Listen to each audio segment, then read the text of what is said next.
Doctor Ramesh Raina का मेरे भाइयों और बहनों को प्यार भरा नमस्कार। आज मैं फिर एक बार आपके सामने आया हूँ। आज की तारीख है 20 फरवरी 2025। 20 फरवरी 2025 हमारे लिए एक बहुत इम्पॉर्टेंट डेट है और ये जो आज की मैसेज है ये उस जनरेशन के लिए है जिसको हम जनरेशन नेक्स्ट के नाम से जाना जाता है। 20 फरवरी 1986 इतिहास का वो पन्ना है जो अब सिर्फ आर्कियोलॉजिकल वैल्यू भी शायद उसका हो या फुटनोट्स में रह गया है, लेकिन आज मैं इस तारीख की बात करूंगा, इस तारीख में क्या हुआ है। और ये तारीख 20 फरवरी 1986 अनंतनाग राइट्स के नाम से जाना जाता है। लेकिन मैं इसको अनंतनाग राइट्स नहीं मानता हूँ, बल्कि मैं इसको मानता हूँ ए precursor to the forced exodus of Kashmiri Pandits that happened 4 years after, that was January 1990. ये एक बड़ी दुखद कहानी है, लेकिन ये हमारे साथ हुआ है। मैंने खुद देखा है, क्योंकि मैं इसका आई विटनेस अकाउंट जो मैं आगे चलते हुए बताऊंगा कि मैंने क्या देखा उस दिन। बहरहाल, जब हम इसका इंट्रोस्पेक्शन करते हैं, इसको एनालाइज करने की कोशिश करते हैं, तो कुछ तथ्य सामने आते हैं और मैं उन तथ्य की बात करूंगा। सबसे पहले मैं ये बताऊंगा कि जो अनंतनाग राइट्स हो गए 20 फरवरी 1986 में, उसमें क्या फैक्टर्स थे। उसमें 2-3 फैक्टर्स थे। एक तो कुछ प्रेसिपिटेटिंग फैक्टर्स थी जो ग्लोबल लेवल पे हो रहे थे, और कुछ लोकल फैक्टर्स जो हमारे स्टेट ऑफ J&K में हो रहे थे। मैं सबसे पहले करूंगा बात प्रेसिपिटेटिंग फैक्टर्स की। जो प्रेसिपिटेटिंग फैक्टर्स है उसमें सबसे अहम और अव्वल नंबर पे आता है हैंगिंग ऑफ मकबूल बर्क इन 1984, वो जो पेंट अप एंगर हो रहा था।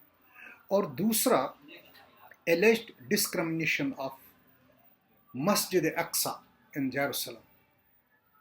और तीसरा जो राम जन्मभूमि टेम्पल पे पूजा के लिए दी गई। और जो चौथा है, जो जज जो वहाँ पर स्टेट जज थे, यूपी के जज थे, उन्होंने अयोध्या को हैंड ओवर किया था हिंदुओं को।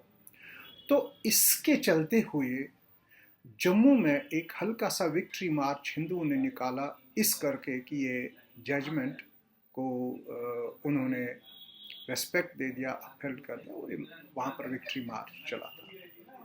लेकिन इसके अलावा भी कुछ ऐसी चीज़ें हैं जो हुई। उसमें सबसे पहले ये था कि 2 कमरे जम्मू के सेक्रेटरीट में अलॉट कर दिए मुस्लिम्स को प्रेयर्स ऑफर करने के लिए।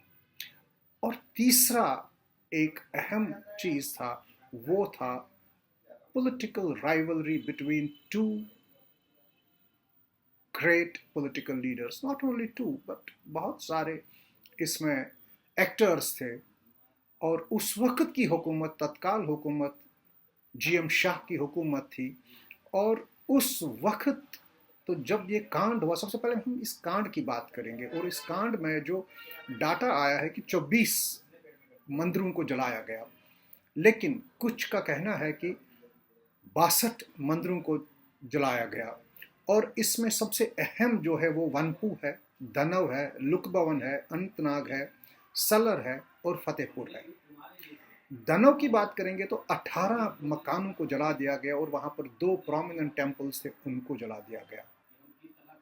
और एक मार्च सबसे पहले शुरू हुआ था अनंतनाग में, जो सुबह प्रोसेशन वहां पर चला था। और वहां पर अनंतनाग हेरी मोहल्ला, जो हमारे उस वक्त के UNI कॉरेस्पॉन्डेंट अनंतनाग से मिस्टर अशोक रैना थे, उनके हवाले से जो उन्होंने बताया कि ये एक प्रोग्राम्ड था, एक ही दिन में सारी जगह 20 फरवरी को सारी जगह हो गया। तो ये एक बड़ी बारीकी से प्लानिंग की गई थी। और जब तथ्य सामने आते हैं, जब हम तथ्यों की बात करते हैं, तो बहुत सारे चीज़ आते हैं। तो उनमें सबसे पहला जो बताया जाता है, उस वक्त जो मुफ्ती साहब थे और जो GM शाह साहब थे, तो उनकी रंजिशें चल रही थी, तो कुछ ऐसे में ये क्लैश करवाया गया। लेकिन बहरहाल ये तो पॉलिटिकल बातें हैं, लेकिन जो असली विक्टिम था वो कश्मीरी पंडित था। मुझे जो लगता है कि ये बहुत बड़ी एक कॉन्स्पिरेसी थी, एक प्रिकसर था, और तब से लेके 1990 तक इसकी प्लानिंग चल रही थी कि इसको कैसे अंजाम दिया जाए। और इसमें सबसे पहले बात आती है, मैं एक बात बताना चाहूँगा जिसको हम कहते हैं रोशोमॉन इफेक्ट। रोशोमॉन एक फिल्म बनी थी टोक्यो से 1950 में। वो एक मर्डर होता है और 4 विटनेसेस 4 डिफरेंट अकाउंट्स देते हैं, और जो इस वक्त दर्ज किया गया है कि रोशोमॉन इफेक्ट के नाम से आज की डेट में इसने एंट्री मार दी है इंग्लिश के लिटरेचर में। तो रोशोमॉन इफेक्ट का मतलब है कंटेस्टेड रियलिटी। हकीकत ये हुई कि हमें प्रॉब्लम्स क्रिएट किए, हमारे श्राइन्स जला दिए, हमारे मंदिर जला दिए, हमारे घर जला दिए, और बहुत कुछ हुआ 1986 में। और इस चीज़ को डिफरेंटली सब ने अपने अपने तरीके से बयां कर दिया, और इस चीज़ को हम बोलते हैं रोशोमॉन इफेक्ट। और ऐसे में जब 20 तारीख को ऐसा हुआ, तो फरवरी 23 को कश्मीरी पंडित्स लार्ज नंबर्स में अनंतनाग में प्रोटेस्ट करने के लिए आए, और उन्होंने प्रोटेस्ट कर दिया वहाँ पर। इतना ही नहीं, उस वक्त तत्कालीन प्रेसिडेंट कश्मीर समिति दिल्ली लेट श्री जे.एल. भट्ट साहब ने एक मार्च लीड किया, पद यात्रा लीड की national stadium to prime minister's office Shri Rajiv Gandhi, और वहाँ से उनकी मुलाकात हो गई। और इसके चलते हुए मार्च 6 को श्री जी.एम. शाह की सरकार बर्खास्त की जाती है। और जो पॉलिटिकल ऑब्जर्वर्स है उनका मानना है कि जो उस वक्त पद यात्रा हो गई, जो मार्च हुआ था यहाँ पे, उसमें काफ़ी अहम रोल था और काफ़ी अहम किरदार था इस सरकार को नीचे लाने के लिए। और ऐसे में खौफजद, इनसिक्योरिटी, फियर ये देखने को मिलता है। और इस यहाँ पर जो मैंने पहले ही बात की थी कि मैं इसका आई विटनेस अकाउंट हूँ, तो इसका आई विटनेस अकाउंट के चलते हुए मेरी ड्यूटी उन दिनों अनंतनाग डिस्ट्रिक्ट में हुआ करती थी, और मैं 20 मार्च सुबह घर से निकला था अपनी ड्यूटी ज्वाइन करने के लिए। लेकिन जब हम बिजबिहाड़ा पहुँचे, और बिजबिहाड़ा में हमें पुलिस ने रोक दिया, उन्होंने हमें जाने नहीं दे दिया। लेकिन हमारा जो ड्राइवर था, क्योंकि वो लोकल अनंतनाग का था, उसको पता था रूट्स वगैरह, उसने खनबल से उसने क्या किया, वो खनबल तक नहीं पहुंचा। खनबल से पहले एक केपी रोड हुआ करती थी, जो आज की डेट में काफ़ी प्रोमिनेंट रोड रही है, जिसका नाम है खनबल पहलगाम रोड। उसने गाड़ी को डाइवर्ट कर दिया केपी रोड से, लेके हमें बीच रास्ते पे छोड़ दिया कि भाई यहीं तक गाड़ी जाएगी, इसके आगे नहीं जाएगी।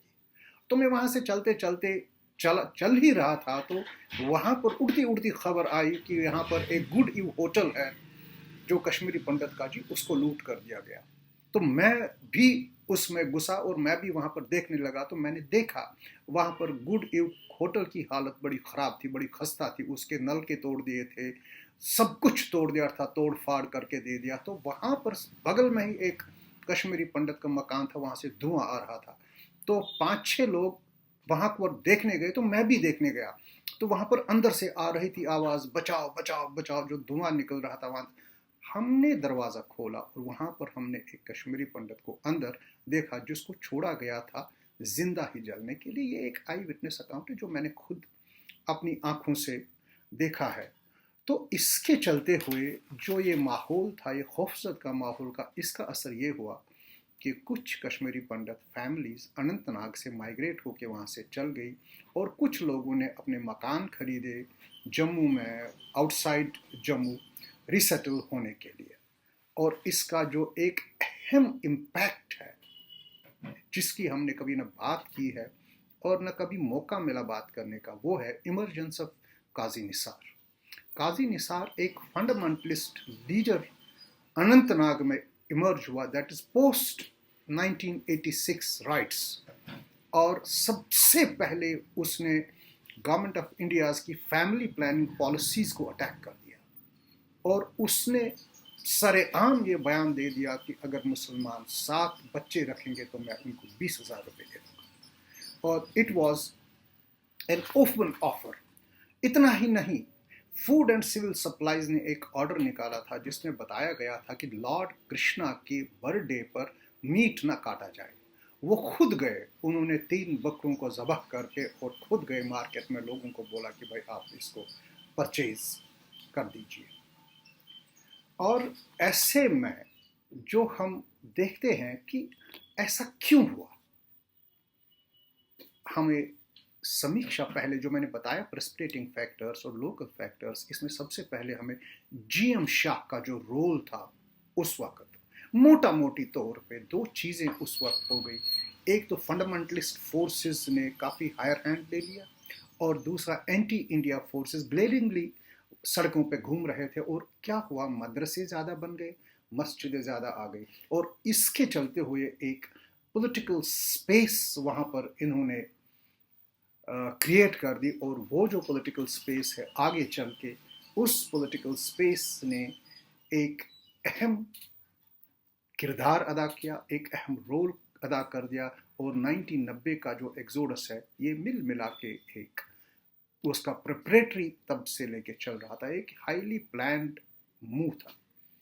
और इसके जो नताजात निकले, जो नतीजा इसका निकला, वो सबसे भयानक नतीजा था जब मुस्लिम यूनाइटेड फ्रंट का गठन हुआ, जब unification of Muslim fundamentalist groups हुआ और मौलाना अब्बास अंसारी की क़यादत में ये MUF आ गया, जब उन्होंने इलेक्शन लड़ दिए और फिर उसके बाद जो रिग्ड इलेक्शन हो गए, वो हो गए, ये हो गए, खैर वो तो बड़ी कहानी है। लेकिन ये जो 1986, ये हमारी हिस्ट्री का एक अहम पन्ना है, ये हमारी जिंदगियों का एक अहम चैप्टर है जो जोड़ा गया और जिसके जुड़ते हुए आज 40 साल हो गए और ये चीज़ें चलती जा रही है। और आज भी वहाँ पर एक एंटी कश्मीरी पंडित कॉन्स्टिट्यूएंसी है और आज भी वहाँ पर एक वो फोर्स है, वो फोर्सेस हैं जो ये कोशिश करते हैं कि जो कश्मीरी पंडित का रिहेबिलिटेशन या रीसेटलमेंट हो, उसको हम कैसे स्कैटल कर लेंगे। इसके चलते हुए हमें देखने को मिल रहा है कि इंटरफेथ डायलॉग हो रहे हैं। अच्छी बात है, इंटरफेथ डायलॉग होनी चाहिए, सेक्युलरिज्म है, सबकी अपनी अपनी चाह है। और ख़ास तौर पे हम भी चाहते हैं कि कश्मीर में हम एक बार फिर जाएं, एक बार फिर अपना घर बसाएं, एक बार फिर हम वहाँ के प्राउड सिटीजन्स कॉल करें। लेकिन इस इंटरफेथ डायलॉग के चलते हुए हमें ध्यान रखना होगा कि जहाँ हम बात कर रहे हैं, जिस जगह हम बात कर रहे हैं, जिस चीज़ की हम बात कर रहे हैं, उसमें काफ़ी कांटे ही कांटे हैं।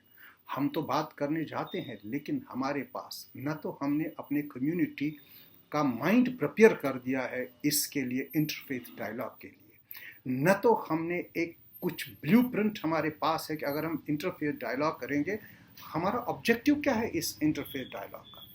क्या हमारा ऑब्जेक्टिव है वापस जाने का, क्या हमारा ऑब्जेक्टिव है भाईचारे का, क्योंकि ये सब हॉटली कंटेस्टेड चीज़ है और इनके चलते हुए हमें बड़े ध्यान से आगे चलना होगा। और ध्यान का मतलब ये नहीं है कि हमें अबंडन करना होगा, हमें उस ट्रस्ट डेफिसिट को एड्रेस पहले करना है जो कश्मीरी मुस्लिम्स और कश्मीरी हिंदुओं के बीच में है। और जब तक ये ट्रस्ट डेफिसिट एड्रेस नहीं होता है, जब तक एक रीएश्योरेंस नहीं आती है, जब तक कोई बादशाह इमर्ज नहीं होता है कश्मीर में, तब तक मुझे लगता है कि ये जो ये इंटरफेथ डायलॉग है, ये बेमाने है और बेमतलब है। और हमें कोशिश करना चाहिए इस सिचुएशन से पहले एक माहौल क्रिएट करे, एक नैरेटिव क्रिएट करे।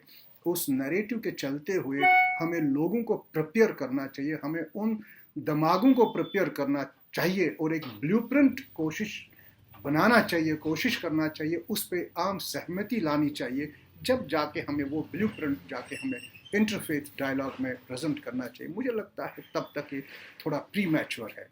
ये सब बातें कहते हुए मैं आपसे एक बार रिक्वेस्ट करूँगा कि मेरी इस चैनल डॉक्टर रमेश रैना के यूट्यूब की चैनल को सब्सक्राइब करेंगे ताकि बाकी लोगों तक भी जाए, ताकि इसका वाइड सब्सक्रिप्शन हो, ताकि लोग देखें, ताकि लोग सुने, ताकि लोग कमेंट करें और आगे चल के हमें भी इससे प्रोत्साहन मिलेगा। इतने शब्द कहते डॉक्टर रैना आपसे नमस्कार।